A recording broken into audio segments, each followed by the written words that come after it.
welcome to Florida Focus, a college football podcast. My name is Brandon, and I am a lifetime Florida State Seminole fan. And I am Chris, and I am a relieved Gator fan. Sounds about right. We are putting aside our differences as rivals to bring you the fantastic world of college football throughout the Sunshine State. And man, week 0 brought us a great showdown in the state of Florida, did it not? Yeah, man, what a way to start it with in-state rivals that don't play too much. That meet neutral site in Orlando, Florida and Miami. And what an ugly game.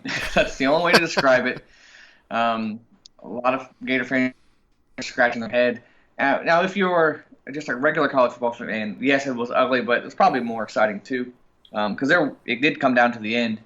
A lot of Gator fans thought that Miami would play us tough, maybe play us a half. I thought that we would be like up by 3 or 7.5, and then really just be the better team in the second half. But no, they played us to the very end. And it was a nail biter, and it was ugly. A lot of improvements. But before I go forward, I must say I am happy for the W. I'm very happy. I'm excited for the W. I will take it. It counts the same. It's still 1-0, all that stuff. But, man, there's a lot to talk about. Absolutely, yes. The Gators are victorious in Orlando over the Kings 24-20 to open up the college football season. And yes, as a Noel watching this game, it was in a roller coaster of emotion where you're like, this is great, that's funny, this is crazy, is anyone going to try and win kind of deal? Right. And it certainly had the entertainment value for sure, but I was also kind of frustrated at just the mistakes I knew these good players were making for no reason. So kind of dive into that more a little bit later as well. Yeah. So we'll talk about the game. We'll talk about Florida first, and then we'll kind of go into Miami, the good and bad of both. Yeah. Certainly go for it. That's all you, Chris. Take it away. Yeah. So I'm glad I had some time to remove myself from the game, and we're watching it again because after the game, I was just kind of like, you're almost a little bit embarrassed at that performance, especially as hyped as you were and ranked number 8 in national television. No one else is watching any other college football except you, and you kind of stink it up a little bit there. But once you remove it, you look back, you're like, okay, we made some great plays. We did a lot of good things. I'm not as down on the Gators as I was initially. I want to tell you about this game within the game that I play when I'm watching Gator games, and we're going to institute it here on the podcast. Okay. And that is called Good Franks, Bad Franks. Because you're going to see a lot of good Felipe Franks and a lot of bad Felipe Franks. And the last image of Felipe we see is him throwing the ball into, 11 people playing for the Canes. I don't know. He was just throwing it to he claimed that he was rushed and he had to throw it early, and so did Mullen. But I'm like, I don't see it. I don't know what happened. I don't believe them. Honestly, I just think it was a bad decision. Maybe it was miscommunication with the receiver, but still, don't throw it. Just don't. Take the sack. Don't throw it. You have the lead. Don't throw it.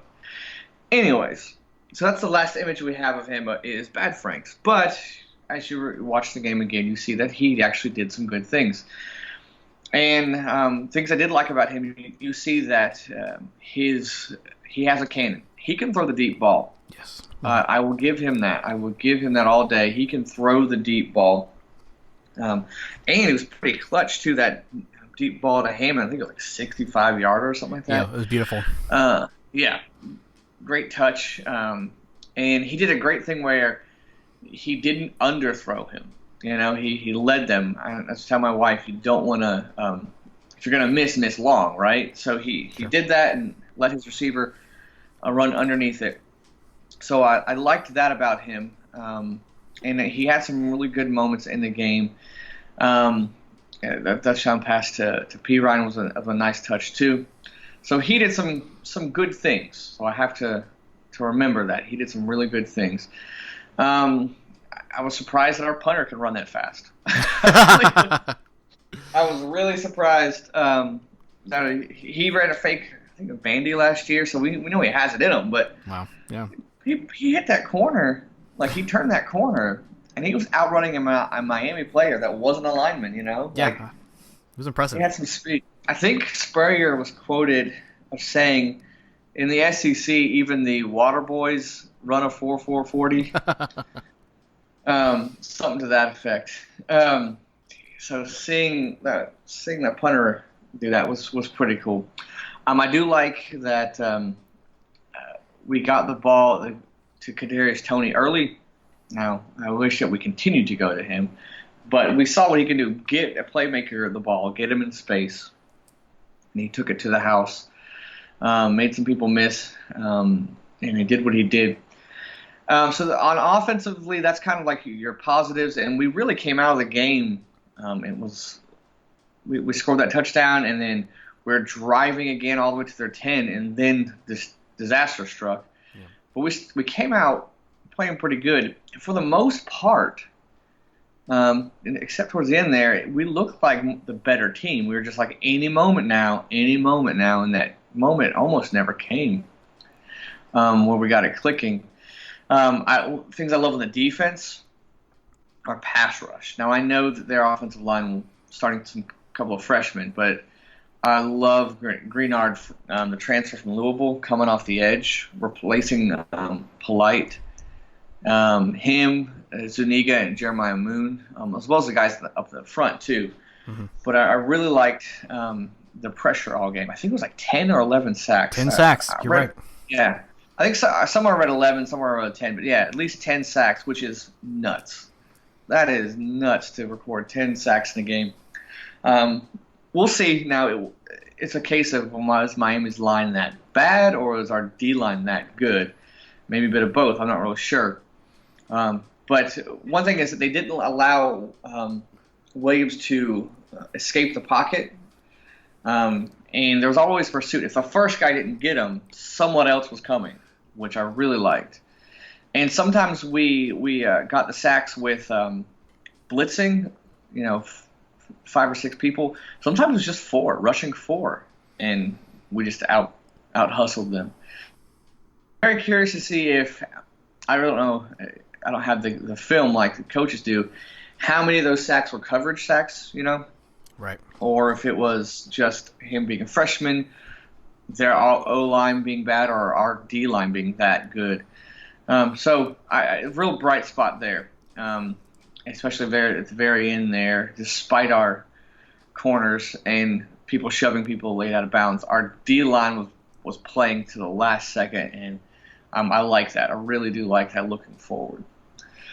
Any of your thoughts on the positives?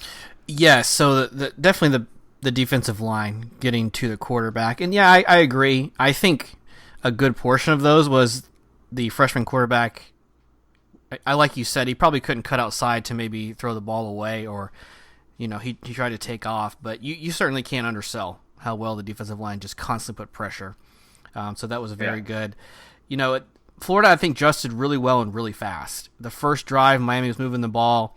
You saw them kind of move some things around. Maybe they caused a fumble that, they ended up being called down. That at the end which would have taken away a field goal attempt. Who knows? But that was some things I saw on the offensive side. Not afraid to run Franks. I think they even did it with 3 wide receivers, which is impressive. We'll get to some of the other opportunities later. But the more things that I saw them do was just constantly reading the defense. Henderson late in the game had a really huge pass breakup, which saved a touchdown for the Canes. They ended up settling for a field goal, which ended up being the difference. So when it mattered and when they saw the opportunity, they seized it. And so defensively, offensively, very opportunistic. The pass you mentioned from Franks, just fantastic. So those are some of the things I really noticed. Obviously, the punting game on both sides was certainly not to be undersold, and we kind of figured early in the season the special teams would factor in pretty heavily. Yeah, and not only did Townsend make that fake, but there was twice where he pinned him pretty deep. I think one of those drives they turned 90 yards into a touchdown, but the other one it was kind of like 3-and-out. And so he did real well. I wasn't really impressed with Miami's punter, to be honest. Me They're neither. Aussie. Yeah, I mean, covered in tattoos. That's about all he had. I'm dead serious. That's what I have written down. I think even the announcers catch it. He leaves the world in tattoos. But I also have that note down written. Also, I was not too impressed with his kicking as of yet.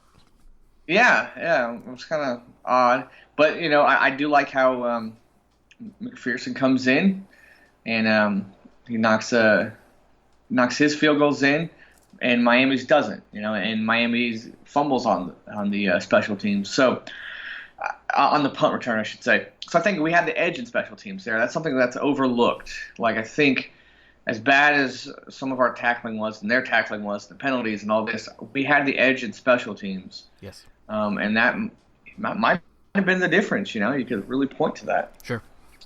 So I do like our special teams going forward too. So as far as how do you say opportunities? Right. What we call it? Oh man, two things, man. Two things: turnovers and tackling. Yeah. The two T's: turnovers and tackling. Now, some of the turnovers, I'm very curious. I think our second fumble, Malik Davis, was he down? What do you think? Was he down? The running back. They pitched it out to him. He bobbles it. He lays down on it. It looks like he has possession and his knee is down, but I honestly don't think he was. And okay. I think when you see a scrum like that and everybody's kind of rolling around, there's just no clear recovery there. That play reminded me of UCF went to South Carolina. I think it was 2013. It was their only loss of the season. There was a play that looked just like that. UCF fumbled, thought they had recovered it, and it got ripped away. And so you have to come away with clear possession of the ball, and I don't think he did. Okay. I'm still kind of like, but anyways, you can't that throw to Swain. Swain's got to catch it. I know it was high. Felipe's first interception over the middle. I know it was a high throw, but Swain still got to catch it. Sure. Hit it both his hands. And then Franks, I don't know. I still don't know what he was doing with that last interception there. So, but everything was going momentum-wise for us. We were up 7-3. We were going to at least score a field goal. And then we fumbled the ball, and they just could not shake Miami after that. Okay. I thought we punched this in, game over. We could not shake them, and it was a frustrating game. I'm like, any moment now we're going to shake them, and we just could not.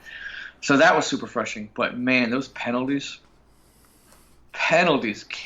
killed us. I cannot understate that. Right. Killed us. 4th and 34, and we get a pass interference. Oh my goodness! And Wilson too, who's a veteran. He is coming off an injury, so I'll give him that. But whether it's pushing a guy out of bounds late or the pass interference, and they weren't consistent too. The refs were not consistent. I will say Miami's 2 early pass interferences on their DBs, I don't think that they were. But then some of ours, or one of the, I think it was a late hit out of bounds. Right. Where, kind of like, really? So they weren't the best referees on both sides, for both teams. And then the one of our linebackers, the end zone, it looked like a pass interference. They threw it, and then they called it back. And I was just kind of like, if you're going to call it, call it. Like, I'm glad he didn't, but it was just a weird ref game. But we shot ourselves in the foot a lot. And it looked like we were going 1 step forward, 3 steps back. Yeah. We would make a great play on defense, get a sack, and then get a stop on the run, and then 3rd down, pass interference. And then a sack, a stop on a run, and then 3rd down, we stop them, but personal foul for something. And it was just super frustrating. And then the missed tackles. Just by veterans. Henderson was missing. Trey Dean, who I thought was going to really step it up this year, he missed several tackles. Yep. And we were missing Brad Stewart. He got suspended for the game, our safety. And the guys filling in didn't really do much either. So that really concerns me. Our safety play going into the rest of the season is we got to figure out how to tackle. We really do. We were just throwing our bodies. Like it wasn't like we're trying to wrap up or go through the guy. We're just launching our bodies at him and hoping he trips. I'm not really sure what the goal was. I really don't know. And by Henderson was one of those guys, that long touchdown run. He's just launched his body at him. And I'm like, you're the best corner we have. One of our leaders on the defense, and that's what you do. Like it's very frustrating to see our guys do that. So yeah, a lot to talk about. On offense, we were throwing the ball a lot to Piran, which I'm okay with, and we were hitting him early with Tony, and I think early in the third they snuffed out a handoff to Tony, and we didn't see him again the rest of the game. And I'm not sure. Like, I still think you should try to get the ball to him more. Yeah, they sniffed it out. They sniffed it out, and they were ready for it. But find more ways to get Tony the ball. Okay. Maybe a wildcat or something. But you saw what he could do, and the one time that they stop us, we give up on it. I don't understand that. Like, try again. You know. Yeah.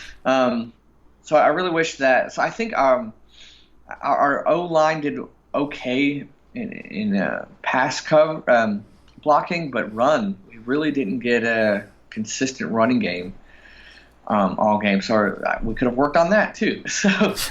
So much to just talk about and fix. Yeah, there were. I mean, I'll weigh in here with a couple of things to kind of clarify that the mistake that you were alluding to earlier was Miami turns the ball over late fourth quarter, and Florida has a chance to just run the clock out. Instead of doing so, they threw an interception. So that was probably the biggest mistake on offense of the night.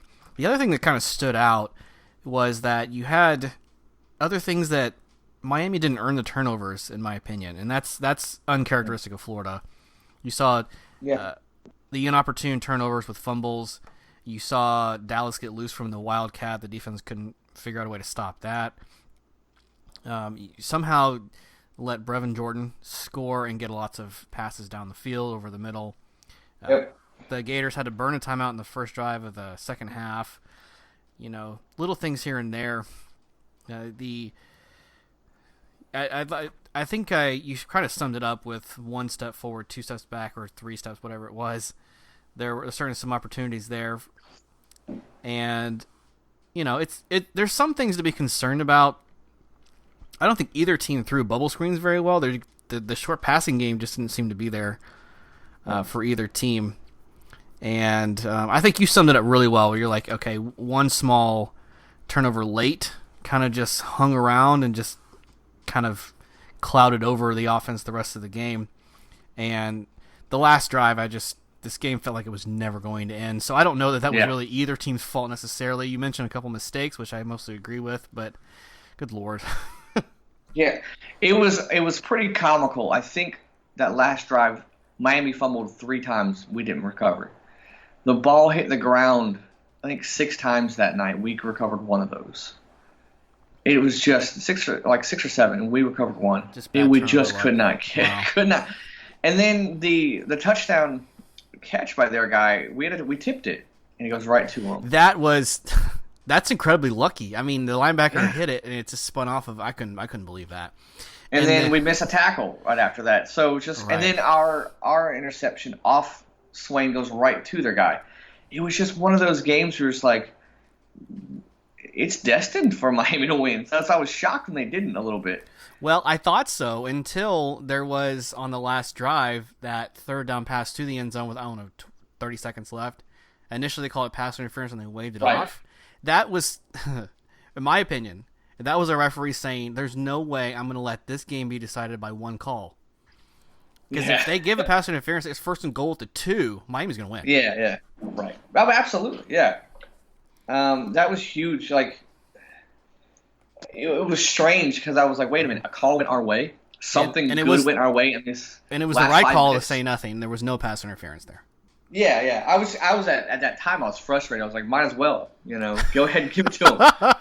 But yeah, you're right. Once they reviewed it, he turned his head and everything. But it was nuts how we just kept letting them hang around.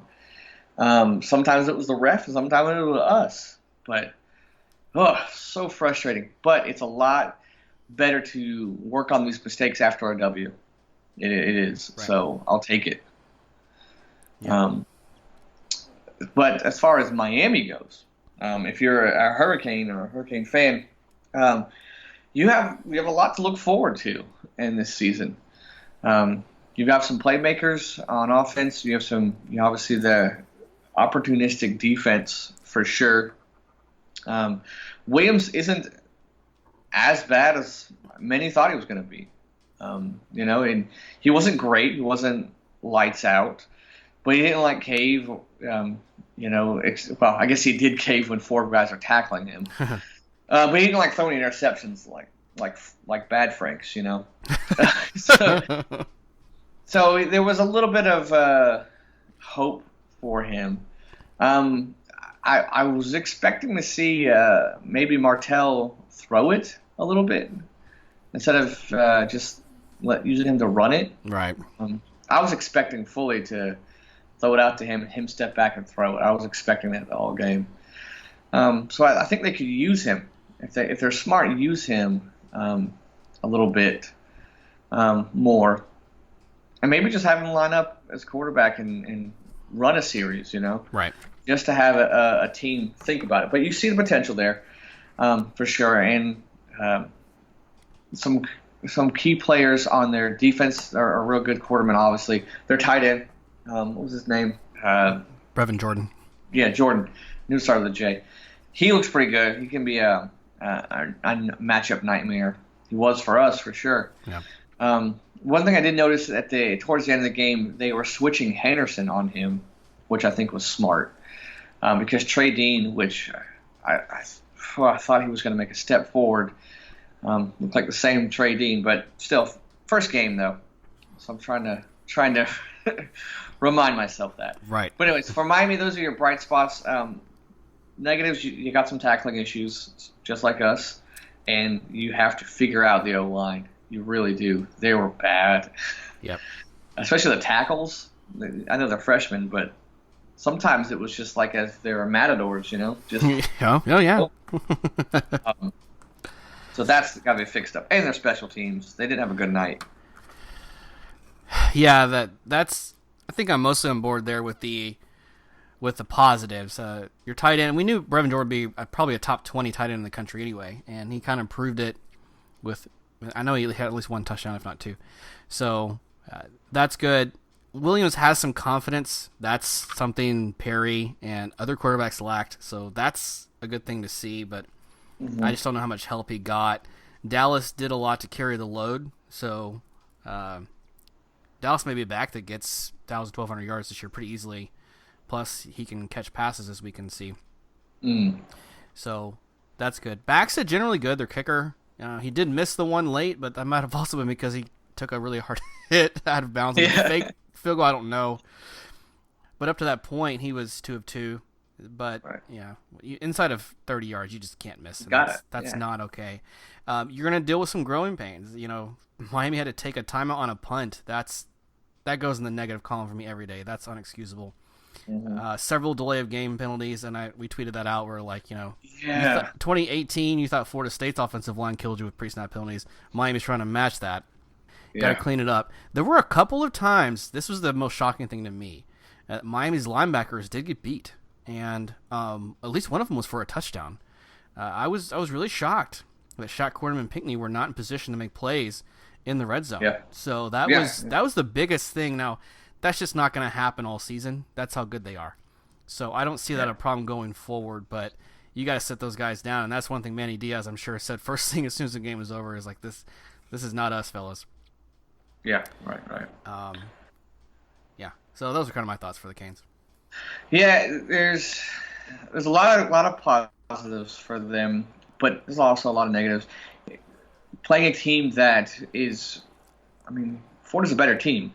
They are, and you saw early on they're a better team. But for them to hang around, for them to have a lead going into halftime, to give Florida fits to almost, put yourself in a position to win at the end. That's something you can really take that momentum and go forward. One thing I was impressed by them is from an offensive line to the corners, everybody they out hustled us to the football. When the ball hit the ground, I was impressed. Like, it's unfortunate for Florida, but you gotta tip your hat to Miami. The second the ball hit the ground, everyone's diving for it and outfought the Gators for it. So they wanted it more, I think. But they didn't pull out the victory, but you could tell they wanted it. So if they can just use that momentum going into the rest of the season, that's going to be a good thing for them. So I'm high on Miami now. I'm not going too crazy because they still have a freshman quarterback, and that O-line is not fun, especially if they get to the ACC championship game. Good luck with Clemson. Right. Good luck. But there is some positives, and I'm not as low on Florida as a lot of people are. Like, a lot of people why are they ranked this high? Why are they this? I'm like, relax. You know yourself, like, whenever Miami and Florida State always played on the Memorial Day, it's an ugly game. It's just an ugly game when it is. Two rivals play the first game of the season. Yep. So I'm not going to take it. Not going to go too crazy both ways with them. I'm just going to be happy that the Gators won. That's all. I think we're on point with that. So there's two things to really take away just from week 1 or week 0 games. The first thing is, it is the first game of the year, and there's going to be some rust. So you would expect some mistakes. You're going to expect some sloppy play, and that's just the nature of the beast. And number 2 is Miami pretty much gave all they had against the Gators in this game and still came up short. So that's really the truth. And I don't like either of these teams. All right, let's be honest here. And I saw that Miami really did play their heart out, like you said. They didn't quite get it done, and they killed themselves with penalties. And so, if that's the best they have and it can get better, then yeah, Miami could be a really decent team this year. Yeah. I'm interested to see. I still don't know if I'm not going to win the ACC, but they could maybe win the Coastal. Maybe Coastal, right? I'm still trying to. Yep, you got it. Like I said, if it's not directional, I'm a little off, but I'll learn.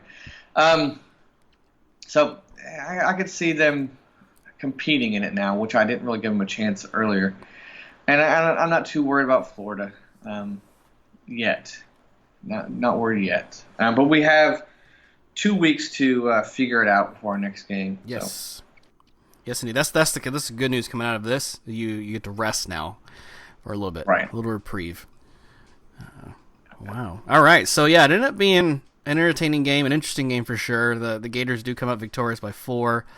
Any final thoughts on week 0? No, I don't want to play good Franks, bad Franks, but it looks like we're going to again this year.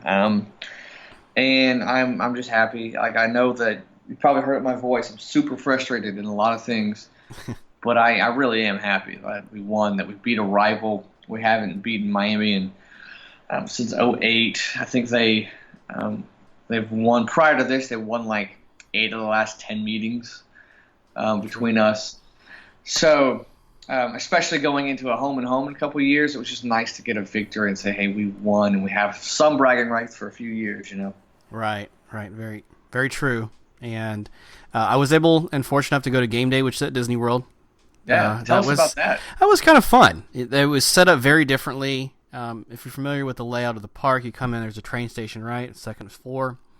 That's where the studio was set up, and so the backdrop was Main Street and the castle. So the disadvantage there is a little trouble seeing the fans and signs. No poles were allowed, so everybody just had to hold it up by hand. So they did an interview down near the hub with Mackenzie Milton. The stage they had set off to the right. And so it was a good flow. It was very hot. In fact, there was a sign that reflected that. Someone said, all it said on the sign was, "It is very warm." Yeah. And it was. He ain't joking. For sure. But also, it was the least crowded game day I've ever been to because you had to have park admission to get in. And that helped limit the crowd a lot. So, overall, good experience. I I hate to say it, but it was just, again, not very kind Miami fans. I'm sorry. I try to give them a shot, and we try to have conversation, and they're just very unpleasant. And hey, my family walked away saying, I think we got to root for the Gators tonight. Man, it's a tough choice to make. Rocking a hard place. You went with a hard place. Okay. I won't call out Miami too much, but there was a story about their incident with their band. So it wasn't just a game day. It kept going even before and after the game. So yeah. I'm fortunate the Miami fans that I do know down here are nice, are pleasant. Yeah, I know one or two that are nice as well. So, I mean, let's not say that's the whole fan base. It's not the case. But it just seems like every time I've been around a Miami game, it's just never – something went wrong. So this is my plea to Miami is let's clean it up. Call your own fans out. Let's change the culture there. Yeah. Especially after that band director thing. Yeah, right. Exactly. So, yeah, I'm glad I got to go, and it's certainly a good way to kick off the season. Yeah. All right. Yep. Well, week 0. I didn't think, Chris, we had too much on the week 1 previews. I did want to just talk about Florida State for just a couple minutes, if I could. Yep. I don't know why this is news, but it came out this week that James Blackman is the starter for Florida State this season. I didn't know that was in question. I know, I didn't either. It's kind of a non-story, in my opinion. Not sure why it's making the headlines, but yeah, I mean, I guess the justification is, Hornerbrook was coming up through camp, and I never saw that as a possibility. So, not much has changed. It looks like Tamarian Terry and Marvin Wilson still will play this game, despite a little bit of nagging injury out of camp. So that's good news for the Noles. Mm-hmm. Yeah. It looks even closer and closer as we approach. I think only 3-point favorite now for Florida State going to this game versus it was like closer to a touchdown. So it's almost just a pick'em game. It is really that tight, and it's going to be interesting. I think Boise just announced today that their freshman is starting quarterback. I believe so. Yeah. Definitely goes. You'd think into Florida State's favor. Yeah. Another low-scoring, ugly game is kind of what I think is going to happen there in Jacksonville. Yeah. Yeah. Side note for Florida State, what are your thoughts on the official decision to nix the turnover backpack? I'm very happy. I'm very happy, and let me say this: you use anything you want to motivate your guys. I don't care if you score a touchdown, you sit in the end zone and have a 10-minute tea party. If you score 7 touchdowns and that's what it takes to do that, that's fine. But it's just the butt of too many jokes, and it's time to move on. Yeah, you gotta I'm definitely obviously a Florida fan, and but I will say that is a smart decision by Taggart. Yeah, I will give it to him. Very smart. Realize that this is not working. It's kind of like when you try to explain a story or a joke and it's bad, and you try to I'm gonna continue the story. So you keep telling the story or the joke. But I feel like it's just better just to quit. Yeah. Just to quit. You know what? It's not working out. The story's not that funny. This joke's not that funny. I'm gonna stop. It's like when you get there and you're like, oh, this was you had to have been there for it to be a funny story. Yeah. I just wish people would just stop halfway. I tell myself that. So. Yeah. So good on them. And then they're switching to white numerals on the home jerseys now? For next season. Yeah, 2020. Next roll that season. back out. Okay, gotcha. And I think there was just too much pushback on the new numbers, and honestly, it looked a lot like Boston College. So, they changed it in 2014. They kind of played with the format. It's going to be closer to the others, maybe from the 90s, so I'm a big fan. But we have to wait a year for that to roll out. Okay, I thought it was this season. Okay, cool. Any changes on predictions for the game against Boise? No, I mean, like I said, I feel less and less confident as we get closer to it, but I'm gonna stick with the Noles. I think with Boise going freshman quarterback, you got to give it to the Noles. I wouldn't say by much, but yeah. Right, and I mean, it's going to be a good confidence builder should we pull this out. But like I said, this was one of 2 major question marks in the season, so I would not be surprised if we lose this game. Okay. Yep. All right, very good. Well, aside from that, we want to divert everybody else to our last 3 episodes for the full season reviews. And in those episodes, we asked you as the fans, who is your favorite team? What is your name? And how many regular season wins do you think they're going to get? So we got a couple submissions, Chris. So I wanted to go ahead and let everybody else hear what those were. Okay. Yeah. My name is Denise. My favorite team is the University of Central Florida Knights, and I think they're going to win 11 games this year. Hey guys, my name is Brooke, and I'm a UCF fan. I think we're going to have about 10 wins this season, so it's going to be a great time, and charge on, go Knights. Brandon and Chris, just wanted to say happy college football is back weekend, fellas. My Florida Gators taking care of business, sort of, in Orlando with a 24-20 victory over Miami. My prediction was 24-13, so a little bit closer than what I thought. Obviously, a lot to clean up and a lot to talk about, but I just want to go ahead and drop in my prediction for the rest of the season. I'm a little late to the party. It's my prediction, 9-3. You heard it here first. Florida Gators, ceiling 10-2. Which is really what I want to call, because I do think we'll beat Missouri, but that's where we're going. That's what I've said. Let it be written, let it be done. That's your 2019 Florida Gators season. All right, so thank you let's start with Denise and Brooke. They said that Brooke said 10 wins for the Knights, and Denise said 11. And I think most people would agree that's going to be around the win total range. What do you think, Chris? Yeah, I had 11. I'm surprised to hear 10 because a lot of UCF fans probably going to tell you 12-0. Right. But I'm glad that we have some honest ones there. Yeah, and I mean 12-0 is not crazy. I'm going to stick with Stanford as a loss. And I really think there's another one in there. It could be maybe a Houston comes in, sneaks in and gets them at home.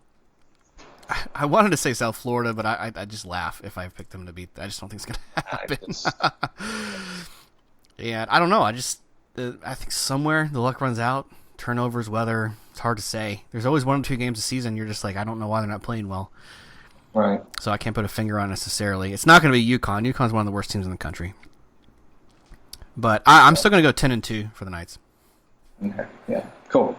Yeah, and I'm surprised that Jared and I actually agreed on something. 9-3 record for the Gators. Yeah, how about all three of us? There's a lot that we don't agree on. But hey, we got something right there. So. Yeah, I mean that seems to be on par. And that's not easy to do in the SEC, as we all know. No, listen. As someone who saw 2 bowlless seasons recently. I will take a 9-3, and I will sleep great. Good, very good point. Well said. So yeah, we 0 week 1 for Florida State. The other schools around the state of Florida, Chris. What can we expect going into this weekend? Well, we have FAU going to Ohio State, noon game. I just don't see them doing much. The Lane train's going to go in there. Maybe give them a quarter, maybe, and that's a big loose maybe. Yeah. I don't think that it's going to be much of a ball game there. It'll be a lot of talk, an interesting storyline, just who it is, but nah, I don't see him doing much there. Do you think maybe it could be a job interview? Nah, that's a good point. That's hilarious. Oh, that's good. That's good, Chris. Maybe. So there's probably a loss for the Owls there. Yeah. I'm going to say definitely a loss. Yeah. South Florida plays Wisconsin. I think the Badgers win that one pretty easily. Jonathan Taylor starts his Heisman campaign, and good luck stopping him, Bulls. Yeah, okay. He may get 2,000 yards this year. Yeah, nice. Yeah. Next, FIU Thursday night game at Tulane. Be an interesting one there. I'm not sure. I think I might have the Panthers pulling this one out late. But I'm not really sure. Week 1, what are you going to do? Yeah, no, I actually agree. I know that Tulane's favoring this game, and they've improved. And the American, to me, is a conference that has a lot of parity. And by that I mean one season you can be bad, and the next season you can be average. Right. And it happens quickly. Yeah, you can't really look at last season too much and go, oh. Right. And Tulane was not that great last year. But like I said, I liked FIU to actually win the conference. It's not a sexy pick for sure. But I'm going to take them to beat Tulane. Yeah, same here. All right. And then UCF will host FAMU. Really, the only news here, obviously, is Wimbush, as expected, is named the starter. Yeah, I say as expected, but I don't know that everyone was totally on board with that. But I still think it's the right move. What Heupel has also announced is that Gabriel, who is their best recruit in probably 5 years, has already been. He's not going to be the starter, but it's been announced that he will play in the game, and not only will he play, it'll be in the first half. Oh, okay. If you don't know the Gabriel recruit, he is also from Hawaii, so they're creating a pipeline here. And he has the state of Hawaii record for passing yards, not a Tagovailoa, brother. Okay. Good job with the pronunciation there. I must say. Another interesting note about this is that FAMU is not bringing their band. Yeah, I'm really sad. I was looking forward to seeing them. Their show is great, and they know the football team is not the emphasis. It's definitely halftime, and so I'm a little disappointed they're not making the trip. Yeah, always fun to watch. I remember growing up going to a Florida game where we hosted FAMU, and that was like the only time I stayed during halftime. Oh, cool. And I didn't go up and get a hot dog. I stayed with my dad and watched the band. I had friends that went to FAMU, and their football game, they'd have parties after the game, but they would leave during the third quarter. Okay. So like, they said once halftime's over, we have no interest in staying. Yeah. So yeah, I mean that one should be get some practice in for the QB's O-line, and it's kind of wear the rest off from the offseason. Right. But yeah, it's certainly a good week. You got the Canes and Gators facing off. Florida State has a good matchup, and everyone else is kind of challenging themselves, or paying some school to come get a lopsided defeat. But certainly some things to keep an eye on for sure. I think, obviously, I would even say this, even if I wasn't a Noel fan, that the Florida State game is going to be the most intriguing and the closest one. Right. In the state, yeah. All right. Well, man, it's finally here. We've started the season. It's off and running. We've got a lot to look forward to. Man, it's finally here, and I'm. Yeah. You can hear my voice. I'm just ready to go. I'm ready to sit and veg. On Saturday, I can from 9 a.m. until whenever I fall asleep. I can watch it all day. Yeah. Yeah. Absolutely. Finally here. But anyway, let's let all the other fans know how they can reach out to us, what games they're excited about, and how they can reach us to give us any feedback. Yeah, hit us up at FloridaFocusPodcast.com. You find many avenues and outlets to reach us. Please just communicate with us. Let us know your thoughts on games, upcoming games, matchups, whatnot. We'd love to hear from you. Yep, it's a great year. And if you're so inclined to leave us some feedback on a public forum, iTunes, whatever other podcast player you have, that'd be great. Sure that the reviews look good there, but what means more to us is the fact that you're engaging, and we'd love to hear from you. So even if it's not a positive one, tell us what we can do better. We're always looking to improve. We have thick skin, right, Chris? If there's something that thick enough, yeah, thick enough that we can improve upon, we certainly will to make the show better. So, having said that, any last thoughts on how this week ended or the week going forward? No, I'm just echoing your thoughts that I'm just glad it's here. I'm just glad it's here. Indeed. Well, let's go ahead and get it rolling. This is Brandon saying, go Noles. Go Gators.